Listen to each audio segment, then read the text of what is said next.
اور اہل کتاب میں سے کوئی نہیں ہوگا مگر ان کی موت سے پہلے ان پر ایمان لے آئے گا، اور وہ قیامت کے دن ان پر گواہ ہوں گے۔ پس ہم نے یہودیوں کے ظلموں کے سبب بہت سی پاکیزہ چیزیں جو ان کو حلال تھیں ان پر حرام کر دی، اور اس سبب سے بھی کہ وہ اکثر اللہ کے رستے سے لوگوں کو روکتے تھے، اور اس سبب سے بھی کہ باوجود منع کیے جانے کے سود لیتے تھے، اور اس سبب سے بھی کہ لوگوں کا مال ناحق کھاتے تھے، اور ان میں سے جو کافر ہیں ان کے لیے ہم نے درد دینے والا عذاب تیار کر رکھا ہے۔ لیکن جو لوگ ان میں سے علم میں پکے ہیں اور جو مومن ہیں،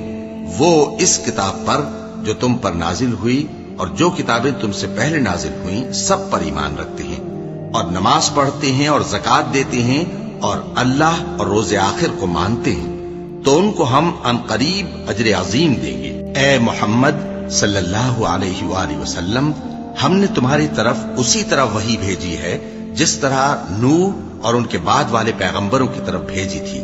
اور ابراہیم اور اسماعیل اور اسحاق اور یعقوب اور اولاد یعقوب اور عیسیٰ اور ایوب اور یونس اور ہارون اور سلیمان کی طرف بھی ہم نے وحی بھیجی تھی،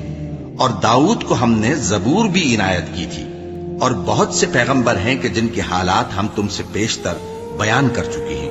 اور بہت سے پیغمبر ہیں جن کے حالات ہم نے تم سے بیان نہیں کیے،